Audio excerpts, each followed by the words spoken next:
The Dodgers will be without the services of Mookie Betts for an extended period of time after he was drilled in the left hand by a 98-mile-per-hour fastball. Does not sound fun. Did not look fun. How long will Mookie out?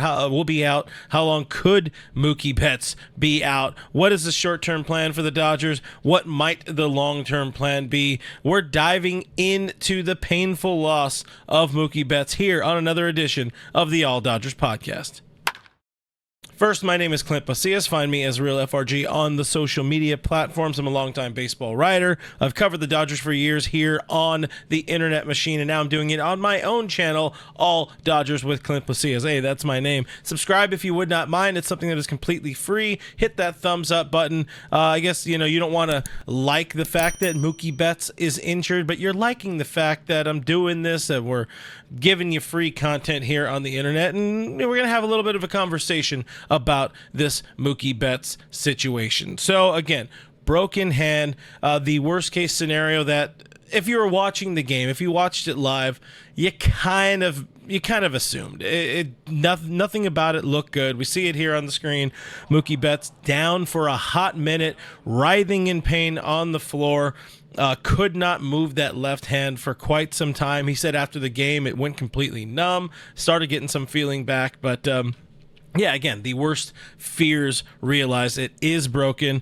No surgery on the table. I don't know if that's a good thing or a bad thing. The prognosis or the diagnosis at the moment that I'm recording this is they're going to let it rest and heal. And he'll be out for however long that might take. On Monday, he will be going for further imaging. He's going to be going to visit a hand specialist in Los Angeles, so we'll know more as the afternoon progresses. So if you're watching this early on Monday, tune in later on. We'll have our live stream at 4 p.m. Pacific time, All Dodgers Live, leading you up into the game against the Rockies there. But there's no way to look at the situation without it realizing it's a massive blow for this team. Even if Mookie was kind of struggling at times a little bit over the last month or so, it's still Mookie frickin' Betts. He's an all-star. He's he's a Gold Glove winner in the outfield, but he's your shortstop. He's your starting shortstop. He's your leadoff batter. You lose that. You lose arguably a leading MVP candidate in the National League. The team loses its heart. I talked over the weekend in a post-game edition of this show, and we talked about how Mookie Betts, this team rides and dies on what Marcus Lynn Betts does at the top of the order. So they're going to be without his services. How long? It's tough to say, but the word out of Dodger camp, it was weeks, if not months, where we could be looking best case scenario, maybe 6 weeks, 6 to 8. We'll know a lot more again later this afternoon. We do recall 2021, Corey Seager had the situation where he had the broken bone in his hand, missed, I think it was 2 months of time. What you like about that is that the Dodgers went out, Andrew Friedman went out and replaced Corey Seager. They went out and got Trey Turner, and I don't know that if that's something this team is going to look to do. But we'll kind of look ahead. We'll pin that for a second before we start talking about what this team might do, how bold they might go on the trade deadline. I should pause for a second, do a little bit of housekeeping for you here. I'm sorry, but I'm not sorry because I got to tell you, BetOnline is your number one source for all your sports betting needs this season, from baseball, golf, soccer, right up to the top fights in UFC and MMA, and of course boxing. So every stat, every matchup, even live odds and spreads while games are being played. When those games are over, you can head on over to their online casino. You can get in a game of blackjack, get in on a game of poker, unwind. They got a whole bunch, over 150 slot games. BetOnline is where you want to go. Head to the website today, get in on the action. Use promo code BELIEVE, that is BLEAV, for a 50% welcome bonus on your first deposit. BetOnline, the game starts here. Now, let's talk a little bit more Mookie Betts. Unfortunately, this is a situation. This is the hand this Dodgers team has been dealt. They will be without Mookie Betts. Again, 6 to 8 weeks, maybe longer. It's miraculous if it's shorter than that. Silver linings before we talk about what comes next. You got to look at, let's pretend, let's feign positive for a second. You can't appreciate, but at least it happened now in June rather than August or September, not right, knocking on the door to the playoffs, not like what happened with Max Muncy in 2021, which is apparently a very miserable season for the Dodgers. He has time. He has time to heal. One of the things Dave Roberts said, it's not season ending. Take what you will. Take it with a grain of salt when we're hearing from Dave. But another one of the things, if we're trying to say, silver linings here, Mookie Betts mentioned it as maybe an opportunity for a mental reset. It is a left hand. Hey, my dude can still go out and bowl with his right hand. He can still do a lot of things and kind of take a break from the stresses that maybe he was going through playing shortstop, learning the new position, perhaps some of the fun of playing shortstop kind of waning on him because, it wasn't new to him anymore. Now it's like, hey, this is the expectation. You're here. You're going to play this every day. We expect you to play it at a championship level, or else everybody's expectations are in the toilet. So I could understand Mookie saying, like, it does give him a mental reset. That's it's not what you want in this situation. I'd rather have him be healthy, sit a day or two, rather than be injured and miss a bunch of time. But, that's not the cards, again, that this team was dealt. Another silver lining for me, we know Mookie Betts, he's not a shortstop. Probably should not be playing the position. Not to say that he's god-awful as a shortstop, but I don't know. As the season keeps going along, I don't know exactly how extremely comfortable I am with the thought of Mookie Betts being the everyday shortstop, being the postseason shortstop for this team. So maybe the Dodgers kind of backed themselves into a corner, and now maybe this is a sort of get out of jail free card situation at the shortstop position. Now they have that opportunity to go get a guy or maybe play some internal guys we'll talk about in a second. One note, in the interim, Shohei Ohtani is expected to be the day in, day out leadoff man. But what is the short-term plan at shortstop for this team?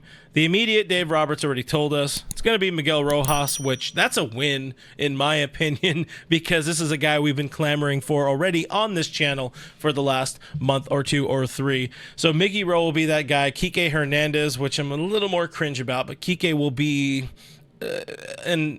apparently the understudy will be the backup for Miguel Rojas, but you do worry a little bit about the idea of Miggy Ro playing every day. He is older. He has some leg kind of worries, some leg troubles under him. You need him to stay healthy because you can't lose another shortstop. You barely had one to begin with there. Other in-house options, I'm sorry to even say it, but I will throw it out there. Chris Taylor, of course, came up as a shortstop, has not really played a whole lot of shortstop for quite some time, but he's around. He's breathing. He is technically an option. I don't think they go that route.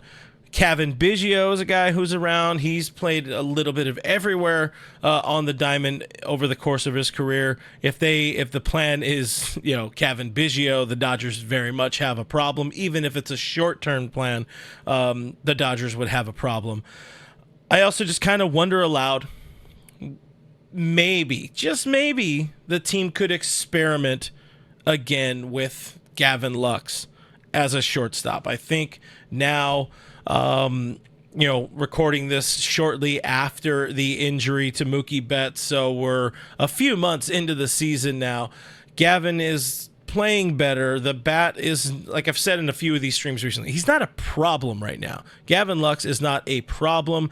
That should help with the confidence. He's playing a really, really good defensive second base. Maybe some of those problems, some of those yips have kind of subsided. Maybe he's feeling good, and maybe he'll rise to the challenge of being like, you know what?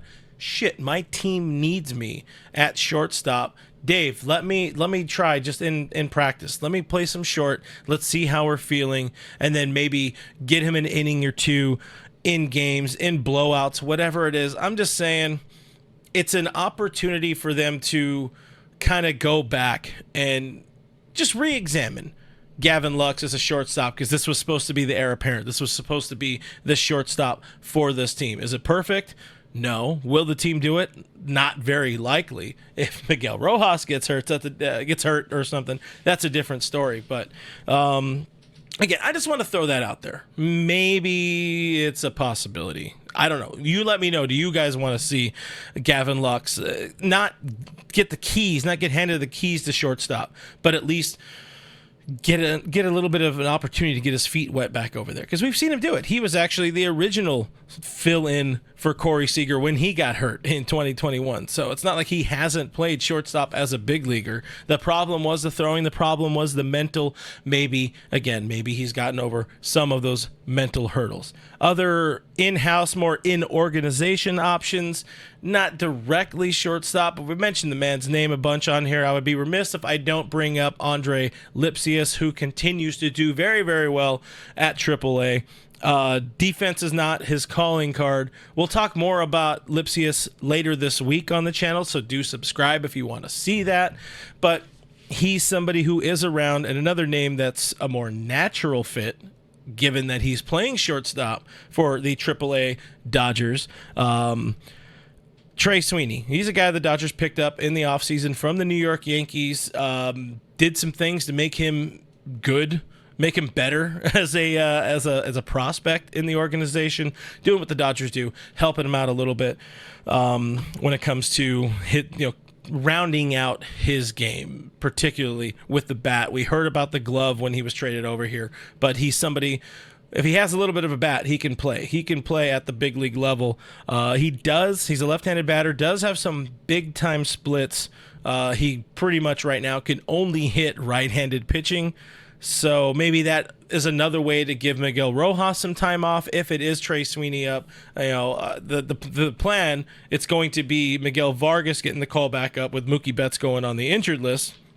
I don't like that plan because they very clearly don't want to give Mickey Vargas very much playing time. So I'd rather see an infielder. I'd rather see a shortstop. I'd rather see somebody who could help where the team has needs. They don't necessarily have an abundance of needs in left field, at least in my opinion. In left field, particularly against left-handed pitching, which is going to be the plan with Vargas. But anyways, this is kind of just saying a lot of words, just throwing more out there. I would rather them go a Sweeney route if I had my P's and Q's about it. They're not going to. He's not on the 40-man roster. They would need to make moves. But he's a shortstop. Miguel Vargas is not. What about some long-term plans? Say none of those plans work. Maybe worst case scenario, Mookie's out for 2-3, maybe not 3 months, but 2 months. Miguel Rojas gets hurt or gets tired playing shortstop every day. Maybe they just don't like the idea of him playing shortstop every day because they like that versatility out of Miggy Rowe. Do they go the trade route? Again, in 21, they went the trade route. They added Trey Turner, but they also had a clear need elsewhere on the infield. They wanted to upgrade at second base, which they had in the back of their mind when Corey came back. Hey, you're going to slide over to second. But a name that popped up very quickly is Kevin Biggio's former teammate with the Toronto Blue Jays, Bo Bichette. A lot of people desperate on the X, on the Twitter machine, trying to get a Bo Bichette trade to L.A. Bo Bichette not really having a great year by any stretch of the imagination, but he is somebody that can play the shortstop position, and maybe a change of scenery would benefit him. The Blue Jays, they're in a wild card hunt. They're in a playoff hunt. They're in the playoff picture. So that's going to be a recurring theme with any trade names. A lot of these guys they're on teams that are playing for postseason play.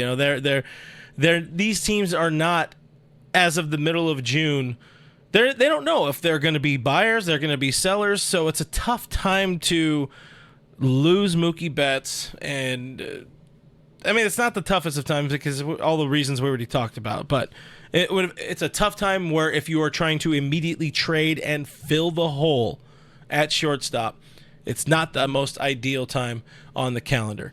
Another name, Paul DeJong. He's somebody we've already talked about on the channel a number of times. I don't really need to get into it, but he does have some pop in the bat. He's played in the past a very, very good shortstop.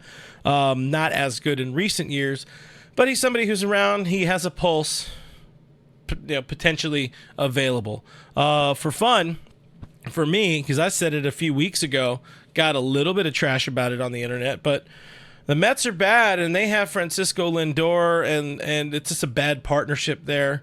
So maybe maybe there's that possibility for a Mets-Dodgers blockbuster trade that could happen sooner rather than later because the Mets are willing. Stevie Cohen is willing to move bodies sooner to help kind of re-jumpstart the what am I looking for here? I guess trying to fix his organization. The initial plan did not work out. He invested in some veterans, made some extensions. I'm sure he's very happy that the whole Carlos Correa deal fell apart for them or was pulled out. The rug was pulled out under that deal and all that. But Francisco Lindor, the numbers be what they are. I think he plays a lot better in a playoff hunt on a playoff contending team. I think I know a lot of people hate it. I don't necessarily hate it. I don't love it. But Francisco Lindor is a name I'm going to throw out there. And I'm being real loose with the whole idea of long-term plans and trade candidates because we have more time to talk about this. We already know the immediate plan. The immediate plan is Miguel Rojas with the backup of Kike Hernandez. That's what this team's going to do in the interim with our guy Mookie Betts sideline. So I'm just talking about down the road. We'll have more content on the channel talking about trade possibilities, talking about potential shortstop plans. Talk more about it later tonight on the channel during the live stream. So check it out, tube in if you don't mind. But I'll pin it by saying the trade talk. I'll pin the idea of the trade talk is like, how soon could a move happen? The wild card race is really going to hurt the Dodgers if they're trying to get a move done sooner. So what do you guys think the Dodgers should do? I'm interested in hearing, kind of getting the pulse of fans here early in the day on Monday. Do you want to see Andrew Friedman go all in sooner rather than later? Or maybe, like we're talking about Mookie in here. I haven't talked anything yet on the channel about the latest with Yoshinobu Yamamoto, which we'll talk about later during the live stream. But are all the little nagging injuries, which aren't even nagging, kind of some significant injuries, are these starting to make you a little more concerned about this team and this team's chances in October? Sound off. I want to know the pulse of the fan base right now after a painful weekend at Dodger Stadium. One last note I got to tell you about. I'm real thrilled about this one. Big news to share today, and I'm going to talk more about it. I'm going to talk about it in full, at length on the live stream, but I'm going to be talking about it on the channel for the next couple of weeks because I'm excited to be partnering with Autograph. It's a fandom company co-founded by the GOAT, Tom Brady. He's got all the rings to prove that he's the GOAT, but their new app, Autograph Fandom Rewarded, gives diehard fans like you a one-stop shop for all the best fan content for your favorite team, which is obviously your LA Dodgers. There's the thing I really do like about this app, and this isn't me just talking about it because, they're a sponsor of the channel, but it gamifies, keeping up with your team. You get rewarded for reading about your team, listening to this show. This show is on Autograph as well, along with a whole bunch of other podcasts related to your Dodgers and all that. But it rewards a fan for simply doing what you're already doing as a fan. You're reading Dodgers blogs, you're listening to those podcasts, you're engaging with Dodgers related content on social media. You're probably buying merch. You're probably attending games, you know. Again, for example, you could listen to this show, this All Dodgers podcast anywhere, but when you listen to it on the Autograph app, you actually earn points. You do earn coins, and the thing that's cool with those coins is you can redeem them for real life stuff. You can get a signed jersey. You can get autographed baseballs. Mookie Betts, our fallen hero, it also just partnered with Autograph. So me and Mookie Betts just signed with Autograph. Isn't that pretty cool? I think his deal's a little bit better than mine, but it's cool. It's really cool. You get points. It's super easy to get points. And, there's going to be free Dodgers tickets. There's A+ Dodgers memorabilia coming. Maybe even some FaceTime with Mookie Betts. That's what I'm hearing down the road. So download the Autograph app in the App Store, Google Play Store today for free. It's free. They don't want anything for sign up. All you got to do is just download it and create a profile. Use the referral code RealFRG. That's referral code that you see it, RealFRG. It's my social handle. Or use the link in the bio. Download that app. The Autograph app. It's where your fandom lives. We'll see you at the ballpark. And I'll see you on the next one of these. We'll see you more later on today here on the All Dodgers channel. See ya.